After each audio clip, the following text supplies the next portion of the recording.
আমাদের ছিল সংগঠন ছিল, নির্বাহী কমিটি ছিল, এটাকে ভেঙে দিয়ে নতুন আমরা নির্বাহী কমিটি গঠন করব এবং কিছুদিনের মধ্যে সেটা আমরা সম্পন্ন করব। তবে তার আগে একটা কথা বলি, অনেক রাজনৈতিক নেতৃবৃন্দ আছেন, আসলে ঐক্যমত কমিশন গঠন হয়েছিল এবং শেষ হয়েছে এবং পত্রিকায় দেখেছিলাম 1 কোটি প্রায় 1.5 কোটি টাকা ঐক্যমত কমিশনের এই পরিচালনায় খরচ হয়েছে।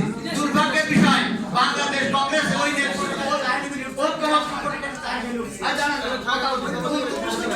ঐক্যমত কমিশনের 1 কাপ চাও বাংলাদেশ কংগ্রেস খায় নাই।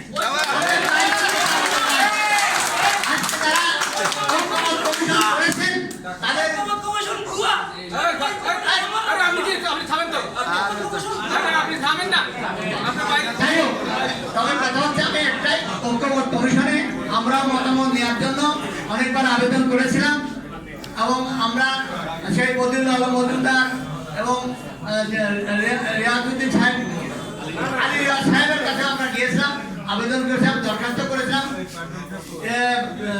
চিফ যে অ্যাডভাইজার ছিলেন ওনার কাছে আমরা গিয়েছিলাম, আমাদেরকে ইনক্লুড করা হয়নি। অতএব এই যে কথা, অনেক কথা শুনেছি, ওর দায়বদ্ধতার ভিতরে বাংলাদেশ কংগ্রেস নিবন্ধিত দল হিসেবে কোনো দায়িত্ব নেই। আমাদেরকে তখন বলা হয়েছিল আমরা 24 সালে নির্বাচন করেছিলাম, তার একটা অসুবিধা নাকি দেখা দিয়েছিল। তো যাই হোক, আমরা তো কোনো আওয়ামী লীগের নেতার সাথে আমাদের পরিচয় ছিল না, যোগাযোগ করি নাই, মিটিং করি নাই। আমরা একটা রাজনৈতিক দল হিসাবে নিবন্ধন পেয়ে প্রথম বছরের জন্য আমরা নিবন্ধন করেছিলাম। সেটা আমি বলছি এই কারণেই যে আপনারা কেউ আমাদের উপর ভুল বুঝবেন না। আমরা কোনো জোট হিসাবে কখনোই কোনো দলের সাথে ইলেকশন করিনি, আর এই বর্তমান সরকারের বিষয়ে আমার একটা দুটো কথা আছে, সামান্য কথা। আমরা যখন ইন্টারমিডিয়েট পড়ি, ইন্টারমিডিয়েটের শেষ হয়ে গেছে, আমি তখন দেখেছি এই বিএনপি গভর্নমেন্টের যে প্রতিষ্ঠা ছিলেন মরহুম রাষ্ট্রপতি জিয়াউর রহমান সাহেব, আমাদের বাড়ির কাছেও খাল গেছে, উলসি যদুপুর যশোর থেকে এই খালের শুরু হয়। কিন্তু দুঃখের বিষয় এখন যে খাল কাটার প্রোগ্রামকে এটা রাষ্ট্রীয় একটা চিন্তা ভাবনার মধ্যে আছে, আমি মনে করি এটা সম্পূর্ণ একটা অর্থ নষ্ট করার একটা পরিকল্পনা। কারণ আমি যুক্তিতে বলছি যে খাল কাটলে পানি আসে করতে, পানি নেই, খাল কাটবেন, খাল কেটে পানি পাইবেন। ওর চেয়ে উচিত হবে গঙ্গা ক্ষমতা যে প্রকল্প আছে সেখান থেকে যদি সেচ দিয়ে পানি দেন তাহলে 4-5টা ডিস্ট্রিক্টে পাম্প পাঠানো হয়। আমি মনে করি এটা এই খাল কাটার প্রজেক্ট নিয়ে কি হবে, অর্থ বরাদ্দ হবে এবং স্থানীয় নেতা কর্মীরা সেগুলো লুটে পুটে খাবে প্রজেক্ট টাকায়। এটাকে বন্ধ করা উচিত, এখনই চিন্তা করা উচিত। আর একটা কথা বলি যে আপনারা জানেন যে এই গভর্নমেন্ট এই গত মাসেও 4000 কোটি সামথিং টাকা ছিল ঋণ গভর্নমেন্ট নিয়েছে ব্যাংকে, বিভিন্ন ব্যাংকের কাছে। এটা এই বছর আজকের পেপারের প্রথম আলো পড়ে দেখেন 5,41,659 টাকা লোন দাঁড়িয়েছে। এই লোনগুলো পূরণ করতে কি রাখবে? এর জন্য আইএমএফ লোন ছাড় করছে না। আরেকটা হচ্ছে যে এটা নোট ছাপাইতে হবে, এটা যদি পরিশোধ করতে হয় নোট ছাপাইতে হবে। নোট ছাপানোর অর্থ একটা, নোট ছাপানোর অর্থ কি? পাতলা জলে দুধ মিশানো, তার মানে কি? এই ছাড়া কিছু না, পাতলা দুধে জল মিশানো।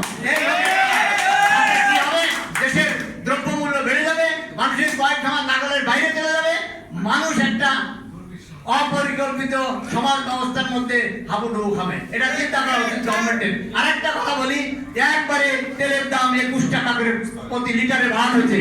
এটা আমি মনে করি আমাদের ধারণা যে 21 টাকা এই টাকা বাড়িয়ে এই জনগণের কাছে এই টাকা নিয়ে সরকার চালানোর একটা চিন্তা ভাবনা করছে।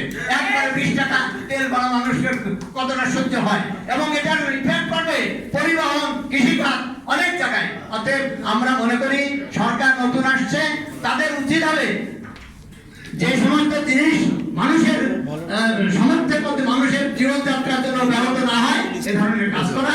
আমরা বড় ধরনের সমালোচনা করবো না, তবে সতর্ক করছি যে পূর্বে যেমন দেখেছি ফ্যাসিস্ট গভর্নমেন্ট কর্তৃত্ববাদী সরকারের ওই টিয়ার কাবিখা দিয়ে দলের মাস্তান তৈরি করা হয়েছে, নেতা তৈরি করা, জীবন জীবিকা তৈরি করা হয়েছে, দলের মাসের নাম তৈরিকে দলকে ঠিক করা হচ্ছে। এখন কিন্তু সেই পথে হাঁটছে, এর থেকে সাবধান হতে হবে, না হলে ভয়াবহ বিগত ফ্যাসিস্ট সরকার থেকে আরো হবে। আর একটা কথা সাইফুল মাজিরা বলেছে যে ওই যে খলিলুর রহমান সাহেব ব্যক্তিগত আগেও ছিলেন, উপদেষ্টা পদ্মধর ছেড়েছি উপদেষ্টা ওই ঐক্যমত কমিশনের ইয়েতে, আবার সে হয়েছে কি সরকারের কি স্বরাষ্ট্রমন্ত্রী। উনি কি করছেন? আস্তে আস্তে প্রকাশ পাচ্ছে। যদি সেটাই হয়ে থাকে তাহলে বিশাল ঐক্যমত কমিশন, বিশাল আন্দোলন, যে গণ অভ্যুত্থান হলো, এগুলোর কি দরকার ছিল? যদি আগের মতো সেই হয় তাহলে আমাদের চিন্তা ভাবনার বিষয় আছে। আমার মনে হয় রাজনৈতিক দলকে সতর্ক থাকতে হবে। আমরা সবকিছু মেনে ওই ঐক্যমত কমিশনের যে কার্যক্রমটা হারাচ্ছে, এটার থেকে শুরু করে আবার আমরা আন্দোলনের মাধ্যমে সরকারকে নিয়ন্ত্রণ যাতে বাইরে তুলে নাই, সেদিকে আমাদের কাজ করতে হবে। সবাই আমরা ঐক্যবদ্ধ হবে সেই কাজ করব। ধন্যবাদ সবাইকে। আমি কথা বলছিলাম কংগ্রেস কংগ্রেস কংগ্রেস কংগ্রেস কংগ্রেসের বিগত দিনের কমিটি বিলুপ্ত ঘোষণা করে না, এখন আমাদের নির্বাচন কমিশন, আমরা দলীয়ভাবে নির্বাচন কমিশন গঠন করেছি, প্রক্রিয়াভাবে সবকিছু সম্পন্ন করে এবং শিডিউল মোতাবেক আমাদের প্রার্থিতা ক্রয় বিক্রয় সবই হয়েছে। আমরা একেবারে নিয়মতান্ত্রিক হয়ে আইনগতভাবে আমরা কাউন্সিলে আমরা পরবর্তী কমিটি ঘোষণা দেবো। এখন নির্বাচন কমিশন আমাদের বাকি কাজ সম্পন্ন করবে। ধন্যবাদ। অ্যাডভোকেট কাজী রেজাউল হোসেন বক্তব্য।